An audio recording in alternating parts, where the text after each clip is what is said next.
Taste the Daily. நம்ம ஸ்ரீகுமரன் தங்க மாளிகை ட்ரிபிள் ஸ்டார் திட்டத்தில் நீங்களும் ஆகலாம் சூப்பர் ஸ்டார். ஸ்வர்ணதாரா பிளஸ் மற்றும் ஃப்ளெக்ஸி டிஜி பிளஸ்.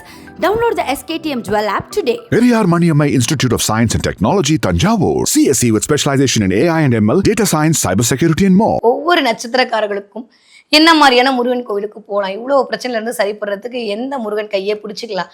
முருகன்னாலே எல்லா இடத்துலையும் நிறைந்தவா, நிக்கமர நிறைந்த இருவனாக இருந்தாலும் சரி, இந்த இடத்துல இருக்கக்கூடிய அந்த கடவுள் எனக்கு இந்த பிரச்சனைக்கு எனக்கு சொல்யூஷன் கொடுப்பதற்கு தயாராக இருக்கிறார், இந்த இடத்துக்கு வா அப்படின்னு சொல்லிட்டு என்னை கூப்பிடுறாரு அப்படின்னு எனக்கே என் நட்சத்திரத்திற்கு எந்த கோவிலாக இருக்கும்ன்ற மாதிரி ஒவ்வொரு நட்சத்திரக்காரர்களுக்கும் எந்த முருகன் கோவிலில் போய் வழிபாடு செய்தால் உங்களுடைய எல்லா விதமான இடர்களும் கந்தன் அருளால் கலைந்து போகும் என்பதை பற்றி நாம் பார்த்து கொண்டே வருகிறோம். அந்த வகையில் இப்பொழுது நம்ம பார்க்கக்கூடிய நட்சத்திரம் என்ன அப்படின்னா, செவ்வாய் நாகச்சிறந்த ஆளுமையை பொருந்திய சித்திரை நட்சத்திரம். சித்திரை நட்சத்திரக்காரங்கள் அப்படின்னாலே சித்திரைனாலே கொஞ்சம் மோர் தென் ஸ்பெஷல் தான். இல்லை, இந்த பக்கம் கொஞ்சம் கண்ணியில, இந்த பக்கம் கொஞ்சம் துலாம்ல, ரெண்டு பக்கமும் அப்படியே ரிங்காரிங்க ரோஸ் விளையாடக்கூடிய ஒரு நட்சத்திரம். மிருகசீடம் ஒரு மாதிரி அப்படின்னா சித்திரை வேற மாதிரிங்க.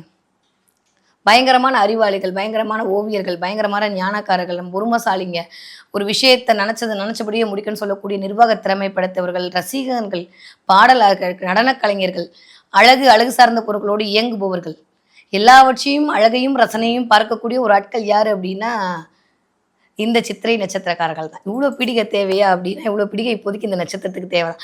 சித்திரை நட்சத்திரக்காரர்கள் போக வேண்டிய கோவில் என்னவாக இருக்கும்? சரி, நான் ஒரு கெஸ்ட் கொடுக்குறேன், கண்டுபிடிக்கிறீங்களான்னு பாருங்க. சரியா? இந்த கோவில் பார்க்கும்போது மயில் தோகை விரிச்சு ஆடின மாதிரி இருக்குமா இந்த கோவிலை பார்த்தா. கண்டுபிடிச்சிட்டிங்களா? கண்டுபிடிச்சிருப்பீங்க. ஏன்னா முருகன்னு சொன்னா அவனோட கோவிலை பத்தி தெரியாத ஆட்களாக இருக்க போறாங்க. ஆனா கண்டிப்பா 6 படை வீடு கிடையாது. சரியா? நான் இன்னொரு கிளவும் கொடுத்துட்டேன். ஓகே, மயிலம் அப்படின்ற ஊர்ல இருக்கக்கூடிய இந்த முருகன் கோவில் தான் சித்திரை நட்சத்திரக்காரர்கள் வழிபாடு செய்ய வேண்டிய முருகன் கோவில். சிறிய குன்றின் மேல் பெரிய ராஜகோபுரம், பார்க்கவே அவ்வளவு அழகா இருக்கும். அதுவும் முருகன் எப்படி இருப்பான் தெரியுமா? கல்யாண கோலத்துல அப்படியே ஜெகஜோதியா உட்காந்துருப்பான், பார்க்க காண கண்கோடி வேண்டும். சாதாரணமா இருந்தாலே அழகா இருப்பாரு. ஒரு பொண்டாட்டி இருந்தாலே ஐயாவை பிடிக்க முடியாதுல்ல. 2 பொண்டாட்டியோட கல்யாண கோலத்துல ஜாலியா காட்சி கொடுக்குற ஒரு இடம் என்ன அப்படின்னா கண்டிப்பா சித்திரை நட்சத்திரம். ஏன்னா நான் சொன்னேன்ல, சித்திரை அப்படின்னாலே கலைகளுக்கு அதிபதி, சித்திரை அப்படின்னாலே எல்லாவற்றிலும் ரசனையை பார்ப்பேன், எல்லாமே அழகுபடுத்திப்பாங்க, தன்னை ஒரு பிரசன்டபிளா காட்டிக்கக்கூடிய ஆட்கள். அப்ப முருகன் தன்னை பிரசன்டபிளா காட்டி வரவர்களுக்கெல்லாம் அப்படி ஞான அருள் புரியக்கூடிய ஒரு இடம் என்ற உண்டு அப்படின்னா அது என்ன அப்படின்னா மயிலம். அந்த கோவில்ல தான் கல்யாண சுந்தரராக காட்சி கொடுத்து கொண்டிருக்கிறார் முருகப்பெருமான். மயிலம் எங்க இருக்குன்னா எல்லாருக்கும் தெரிஞ்சிருக்கும், இருந்தாலும் சொல்றேன், மன அமைதி தரும் மயிலம்னே அது பேருங்க. எப்பேற்பட்ட இதில் இருந்தாலும் அப்படியே மனசு அமைதியாக கொடுத்துருமா. ஏன்னா ரொம்ப டென்ஷனாக இருக்கும்னு வச்சுக்கோங்களேன், டக்குன்னு ஒரு பாட்டு போட்டு நம்மளுக்கு பிடிச்ச பாட்டு போட்டு அப்படியே மனசு இறங்கிடும்ல. ரொம்ப ஒரு மாதிரி இருக்கும் அப்படின்னா வீடு ஃபுல்லாக வாசனை வரும்போது நம்ம அப்படியே மனம் மகிழ்ந்துருவோம்ல. ரொம்ப ஒரு மாதிரி டிப்ரெஷனாக இருக்குது, உடனே அப்படியே கண்ணுக்கு குளிர்ச்சியாக பசுமையான இடங்கள்லாம் போனால் அப்படியே நம்மளோட எல்லாம் குறைஞ்சிருதுல. அப்போ மன அமைதியை தரக்கூடிய ஒரு ஆளாக எந்த பிரச்சனை வந்தாலும் அதெல்லாம் ஒரு மேட்ராவா அப்படின்னு நண்பனாக, ஒரு தாயாக, ஒரு தந்தையாக, ஒரு ஆலோசகனாக, ஒரு குருவாக முருகன் அமர்ந்து அருள் பாவிக்கக்கூடிய இடம் ஒன்று உண்டு என்றால் அது இந்த மயிலம் தான். விழுப்புரம் மாவட்டத்தில் மயிலம்ன்ற ஊரில் இருக்கக்கூடிய இந்த முருகன் கோவில் ரொம்ப ஏகாந்தமாக, ரொம்ப அமைதியாக, சிறிய குன்றின் மேல் அழகாக இருக்கக்கூடிய ஒரு ராஜகோபுரம். பார்க்கவே அப்படியே சொல்ல வேணாம், போய் பாருங்க, ரொம்ப ரொம்ப அழகாக இருக்கும். இந்த இடத்துல பயங்கர சிறப்புங்க, வித்தியாசமான ஒரு விஷயம்லாம் இருக்குது இந்த மயிலம் முருகன் கோவிலில். ஏன்னா மயில் அப்படியே தோகை விரித்து ஆடுற மாதிரி இங்கே அந்த மலை இருக்குமா, அந்த மயிலோட கொண்டை இருக்கு பார்த்தீங்களா, அந்த கொண்டை மாதிரி கீழே இருந்து பார்க்கும்போது அந்த ராஜகோபுரம் தெரியுமா, எவ்வளோ அழகாக இருக்கு பார்த்தீங்களா. அழகு சார்ந்த இடம்னாலே அங்கே ஆட்டோமேட்டிக்காக யார் வந்துருவா? சுக்கிரன் வந்துருவான். அங்கே ஆட்டோமேட்டிக்காக என்ன வந்துடும்? சுக்கிரனுடைய வீடான துலாம் வந்துடும் இல்லையா? நான் தான் இப்போ சொன்னேன்ல, பார்க்கும்போது சந்தோஷத்தை கொடுத்தா நம்மளுக்கு எப்படி இருக்கும்? அந்த சந்தோஷத்தை பார்த்தோன்னே சந்தோஷத்தை கொடுப்பான் நான் முருகன். அதனால பார்த்துக்கிட்டே இருந்தா சந்தோஷத்தை மட்டும் தான் கொடுத்துக்கிட்டே இருக்க போறான். அப்போ சித்திரை நட்சத்திரக்காரர்கள் வாழ்க்கையில் மன நிம்மதியாக இருப்பதற்கும், மன நிம்மதி இழந்து தவித்து கொண்டிருக்கக்கூடிய சித்திரை நட்சத்திரக்காரர்கள் மன நிம்மதி பெறுவதற்கும், மனம் மகிழ்வை உணர்வதற்கும், மனதை கொண்டாடுவதற்கும், வாழ்வியலை கொண்டாடுவதற்குமான ஒரு இடம் ஒன்று உண்டு அப்படின்னா அது கண்டிப்பாக இந்த மயிலம் கோவில் தான். எதுக்கு இவ்வளோ பீடிகை எதுக்கு கொடுக்குறேன்? கொண்டாடுறதுக்கு என்னெல்லாம் இருக்கு அப்படின்னா இந்த மரம் வந்து இந்த இடம் வந்து ஒரு சாதாரண இடம் கிடையாதுங்க. நிறைய முனிவர்களாலும் நிறைய சித்தர்களாலும் தவம் புரியப்பட்ட ஒரு இடம் தான். பார்க்கறதுக்கு வேணா உங்களுக்கு சின்னதாக தெரியலாம், பட் ஆனால் நிறைய அதுக்குள்ளே இருக்கக்கூடிய சூட்சும சக்தி என்பது வேற வகையில் இயங்கக்கூடிய ஒரு தன்மையாகத்தான் இந்த கோவிலில் இருக்கிறது. இந்த தல வரலாறு அதெல்லாம் தாண்டி இந்த உணர்வுபூர்வமான சில விஷயங்கள் அப்படின்னு இருக்குல்ல, அது நம்ம புராணத்திலிருந்து எடுத்து பார்த்தாலும் சரி, நிறைய வரலாற்றுகளிலிருந்து எடுத்து பார்த்தாலும் சரி, இங்கே வந்து ஒரு பிரமிப்பான ஒரு விஷயம் இருக்கு. எப்பயுமே சித்தர்கள் தவம் அடைந்த இடம் பக்தர்கள் வேண்டுதல் தரும் வரம் கொடுக்கக்கூடிய இடமாக இருக்கும்ன்றது நம்மளுக்கு தெரியும். அப்படி பல சித்தர்கள் தவமடைந்த ஒரு இடம். இங்க இருக்கக்கூடிய சித்தர் யார் அப்படின்னா பால சித்தர்னு ஒருத்தர் பேர். யாருக்குமே அடங்காத கட்டுக்கடங்கா அந்த முருகனுடைய வேல் அடக்கி ஆளப்பட்ட தன் அகத்தை அடக்கி கொண்ட ஒரு சித்தர் யார் அப்படின்னா அது பால சித்தர் தான். அதனாலதான் இந்த கோவில்ல எப்பயுமே நம்ம முருகன் சூரசம்ஹாரத்துக்கு போகும்போது என்ன பண்ணுவாரு, நம்மளுக்கெல்லாம் தெரிஞ்சது தான். சிக்கல்ல கூட நான் சொன்னேன், வேல் நெடுங்கண்ணியிடமிருந்து வேல் வாங்கி கொண்டு போவார். இங்கேயும் பார்த்தீங்கன்னா பெரியநாயகி அம்மன்ட்ட இருந்து பழனியில வேல் வாங்கிட்டு போவார். ஒவ்வொரு இடத்துல இருந்தும் வந்து அம்மன் கிட்ட இருந்து அம்மா கிட்ட இருந்து வந்து வேலை வாங்கிட்டு போவார். கரெக்டு தானே? ஆனா இந்த இடத்துல முருகன் சூரசம்ஹாரத்துக்கு போகும்போது நான் சொன்னக்கூடிய இந்த பால சித்தரின் கையிலிருந்து வேலை வாங்கி கொண்டு முருகன் சூரசம்ஹாரத்துக்கு போவானா. எவ்வளவு இம்பார்ட்டன்ஸ் கொடுக்குறான் பார்த்தீங்களா? ஒரு வித்தியாசமான ஒரு ஒரு அமைப்பு, ஒரு எவ்வளவு அந்த கருணை புரிந்திருந்தால் அந்த பாலசித்தருக்கு இவ்வளவு பெரிய ஒரு நிகழ்வு நடந்திருக்கும். அப்போ ஒவ்வொருவருக்கும் இருக்கக்கூடிய எல்லா விதமான மனம் சார்ந்த கர்ம வினைகளை நீக்கி நான் தடுத்தாட்கொள்வேன், உன்னுடைய வேல் வந்து முன்னுக்கு நிற்கும் என்பதை வேல் வந்த இடமெல்லாம் வேலன் இருப்பான், நான் இருப்பேன்றத ஒரு சுட்சவமாக இன்றளவும் முருகன் உணர்த்தி கொண்டிருக்கக்கூடிய ஒரு தலம் ஒன்று உண்டு என்றால் அது மயிலம் மட்டும்தான்.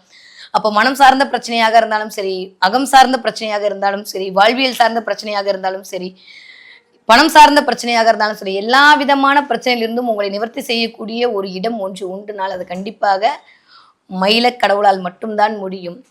ஏன்னா அந்த இடம் அவ்வளவு சிறப்பு வாய்ந்த முனிவர்களாலும் ரிஷிகளாலும் தவசீலர்களாகும் இன்றளவும் உயிர்ப்போடு இயங்கி கொண்டிருக்க. நம்ம எப்பயுமே ஒவ்வொரு கோவிலுக்கு போகும்போதுமே அந்த கோவில் வரலாறு படம் பார்ப்போம், இல்லை வந்து ஒரு முருகனை பார்ப்போம், இல்லை ஒரு 4 பேர் சொல்கிறத கேட்போம். ஆனால் எப்பயுமே இந்த வரலாறுகள் எல்லாமே சூச்சகமாக ஒரு விஷயத்தை நம்மளுக்கு உணர்த்தி கொண்டே இருக்கும். இந்த கோவிலுக்கு ஏன் இந்த சிறப்பு, இந்த கோவிலுக்கு ஏன் இந்த சிறப்பு, இந்த கோவிலுக்கு ஏன் இந்த சிறப்புனா ஒவ்வொரு கோவில்களுக்கும் உள்ளே இருக்கக்கூடிய சூட்சமம் என்பது வேறு வேறு முறையில் இயங்கி கொண்டிருக்கும். யாருக்குமே அடங்காத அந்த முருக வேலாயுதம் ஒரு சித்தனிடம் அடங்கியது என்றால் யாருக்குமே அடங்காமல் கட்டுப்படாத இந்த மனசு அந்த முருகனிடம் மட்டுமே கட்டுப்படும் என்பதை உணர்த்துவதற்காக மட்டும்தான் இந்த வரலாறு என்பது அங்கு சொல்லப்படுகிறது. இன்றளவும் அந்த சித்தரிடம் இருந்துதான் ஞான வேலை வாங்கி கொண்டு முருகன் சூரசம்ஹாரத்திற்கு புறப்பட்டு போகிறார் என்பதை ஒரு அரிய வகையான செய்தி.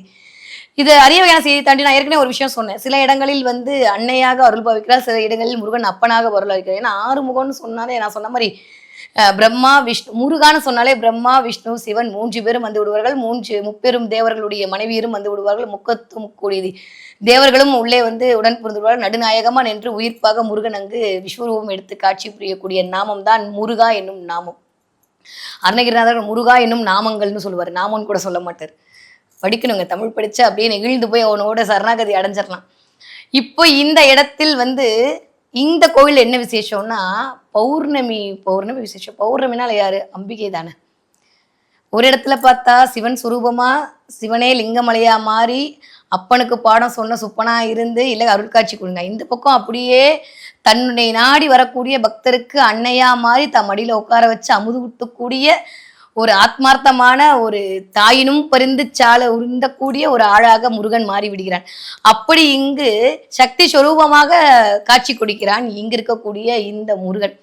அதனாலதான் இங்க பௌர்ணமி தோறும் வழிபாடு. ஆவணி அவிட்டத்தன்றைக்கு முருகனுக்கு சிறப்பு பூஜைகள், பௌர்ணமிக்கு முருகன் சிறப்பு. அதோ தாண்டியும் நவராத்திரிக்கு இங்க ரொம்ப மிகச்சிறப்பாக விழா கோலம் போகும்.